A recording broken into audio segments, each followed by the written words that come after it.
आपल्या महाराष्ट्रामध्ये दरवर्षी 35 ते 40 हजार लोकांना सर्पदंश होतो. त्यातून 2 ते 3 हजार लोकांचा दरवर्षी मृत्यू होतो. तर आपल्या महाराष्ट्रामध्ये असे 4च साप उपलब्ध आहेत ज्यांना विष असते आणि जे बाकीचे साप आहेत ते बिनविषारी असतात. तर ते 4 साप कोणते आणि ते साप चावल्यानंतर किती वेळामध्ये मृत्यू होतो हा व्हिडिओ बनवण्याचा एक उद्देश आहे. माझ्या गावामध्ये एक घटना घडलेली आहे म्हणून मी आज हा व्हिडिओ बनवत आहे. तर चला जाणून घेऊया ते 4 साप कोणते आणि ते साप चावल्यानंतर किती वेळामध्ये मृत्यू होतो आणि त्याच्यावर आपल्याला 100% उपाय काय आहे. तर हीच माहिती आपण आजच्या व्हिडिओमध्ये जाणून घेणार आहोत. तर नमस्कार मंडळी, मी प्रवीण शंभरकर, तुम्ही बघत आहात खेड्यातील मुलगा. तर पहिले माझ्या गावामधली घटना बघा. एक महिला शेतामध्ये काम करायला गेली असता तिला साप चावल्यानंतर तिला रुग्णालयामध्ये भरती करत असता वाटेतच तिचा मृत्यू झाला. पण मृत्यू झाल्यानंतर कळलं की जो साप चावला तो बिनविषारी होता. तर तिचा मृत्यू कसा झाला तर बघा, जो साप चावला तो बिनविषारी होता, पण जो साप चावल्यानंतर ती जास्त घाबरली आणि तिची BP वाढली आणि नेता नेता तिचा हार्ट अटॅकने मृत्यू झाला.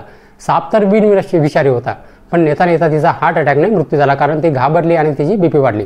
तर बघा, आपल्या महाराष्ट्रामध्ये 4 जे विषारी साप आहेत ते आहेत. पहिले इंडियन कोब्रा म्हणजे आपण ज्याला मराठीमध्ये नाग म्हणतो. दुसरा आहे कॉमन क्रेत ज्याला आपण मराठीमध्ये मण्यार म्हणतो. तिसरा आहे रसल वायपर ज्याला आपण मराठीमध्ये घोडस म्हणतो. आणि चौथा आहे सॉ-स्केल्ड वायपर ज्याला आपण मराठीमध्ये फुरसे म्हणतो. तर हे जे 4 साप आहेत ते अतिविषारी आहेत. तर हे साप चावल्यानंतर आपल्या किती वेळात मृत्यू होते तर बघा हा व्हिडिओ जास्त मी लांबवणार नाही, मी शॉर्टकटने सांगते. तर पहिला आहे जो विषारी साप आहे तो आहे इंडियन कोब्रा म्हणजे आपण ज्याला मराठीमध्ये नाग म्हणतो. तर या नागामध्ये इंडियन कोब्रामध्ये एक न्यूरोटॉक्सिक नावाचं जहर असते. तो चावल्यानंतर माणसाचा जो मृत्यू आहे तो 2 ते 3 तासामध्ये होतो, लवकर होत नाही. त्या एका इंडियन कोब्राच्या थेंबामध्ये एक जर थेंब 20 ते 30 लोकांचा बळी घेऊ शकतो. एक थेंब एवढं जहर पॉवरफुल असते. त्याच्यामध्ये न्यूरोटॉक्सिक नावाचं जहर असते इंडियन कोब्रामध्ये. तर तो चावल्यानंतर 2 ते 3 तासामध्ये मृत्यू होतो, लवकर होत नाही. ठीक आहे. दुसरा आहे कॉमन क्रेत म्हणजे मण्यार. मण्यार जो आहे हा इंडियन कोब्रापेक्षा अतिविषारी साप आहे. ज्या सापामध्ये न्यूरोटॉक्सिन्स नावाचं जहर असते.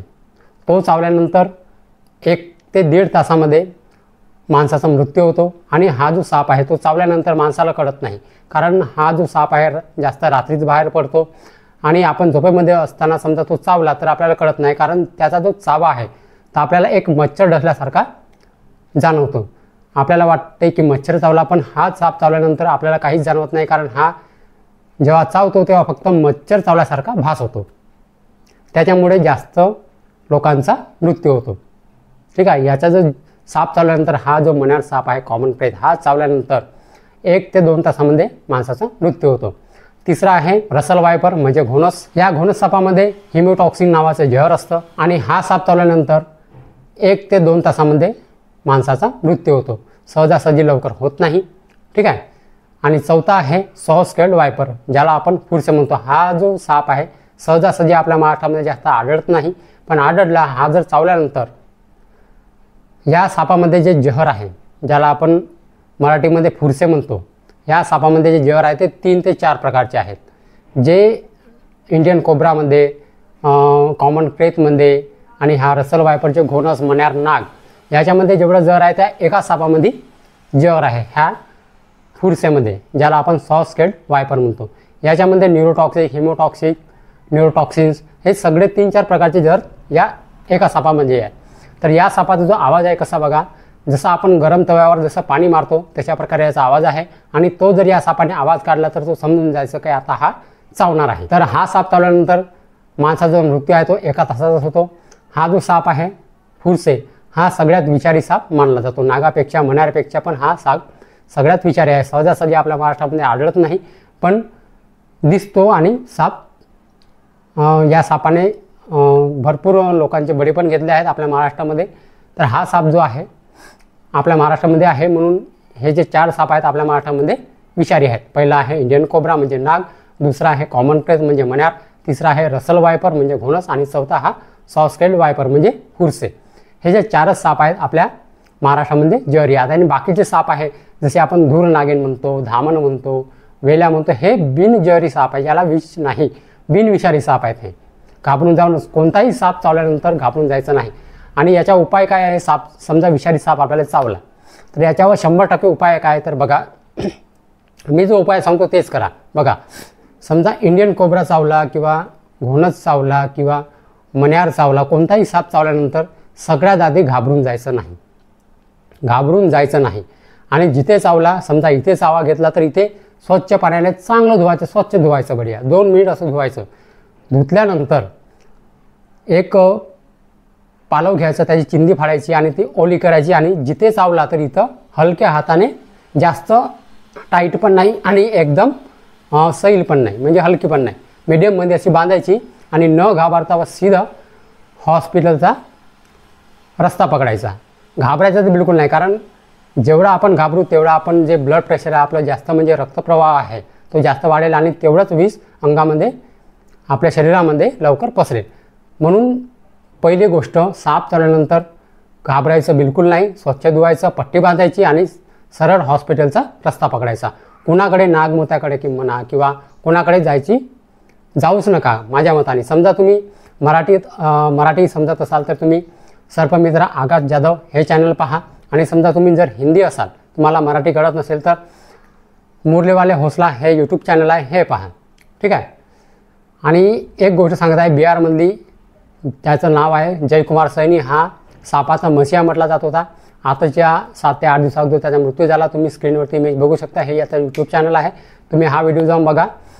त्याचा मृत्यू झाला, तो कोणता इंडियन कोब्रा चावलेला आहे, त्याचा वाटेचा मृत्यू झाला. बघा, सर्पमित्राचा मृत्यू झाला, त्याला तर सगळं माहीत आहे कसं काय करायचं, कसं काय नाही. त्याचा मृत्यू, कारण हॉस्पिटल नेता हॉस्पिटल लांब होतं म्हणून त्याचा वाटेचा मृत्यू झाला. तर बघा, हे जे चॅनल आहे तुम्ही जाऊन बघा. सापाचा मसिहा म्हटला जाणारा जयकुमार सैनी याचा मृत्यू झाला. 7 ते 8 दिवसाअगोदरची घटना आहे. ठीक आहे. तर आपण तर साधे माणसं आहोत. तर बघा, साप चावल्यानंतर स्वच्छ धुवून घ्यायचं, घाबरायचं बिलकुल नाही.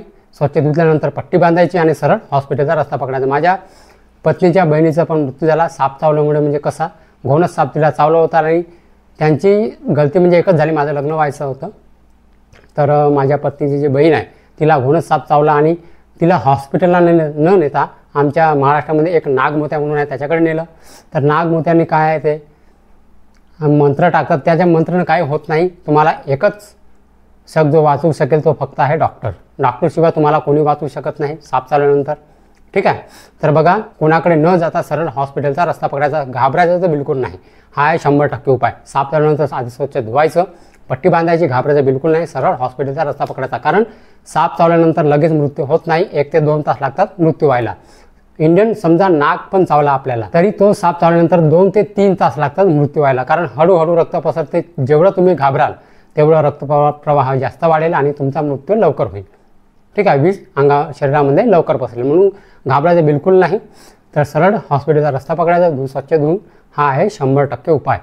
ठीक आहे. हा व्हिडिओ शेअर करा, लाईक करा. लाईक केल्यानं मला काही पैसे मिळत नाही, शेअर केल्यानं मला काही पैसे मिळत नाही. ठीक आहे. फक्त हा जो व्हिडिओ आहे जास्तीत जास्त पसरतो म्हणून लाईक करा आणि शेअर करा. ही जी माहिती आहे सगळ्यांना शेतकऱ्यापर्यंत जाऊन द्या, कारण आता शेतीची कामं चालू होणार आहे. आणि शेतकऱ्यांना माझी एकच विनंती आहे की तुम्ही शेतात जाताना लांबवाले बुटं घालून जा, कारण कधी पण काळी कचऱ्यामध्ये कोणता साप राहील काही गॅरंटी नाही आहे. ठीक आहे. तर मंडळी, कसा वाटला आजचा व्हिडिओ तर मला कमेंट सेक्शनमध्ये नक्की सांगा. तर मंडळी, हीच होती आजची माहिती. तर मंडळी, जर माहिती समजली असेल आणि जर व्हिडिओ आवडला असेल तर व्हिडिओला एक लाईक करून माझ्या चॅनलला सबस्क्राईब करायला विसरू नका. तर चला मंडळी, अशीच नवनवीन माहिती आणि योजनाबद्दल माहिती घेऊन भेटूया आपण उद्याला. नमस्कार.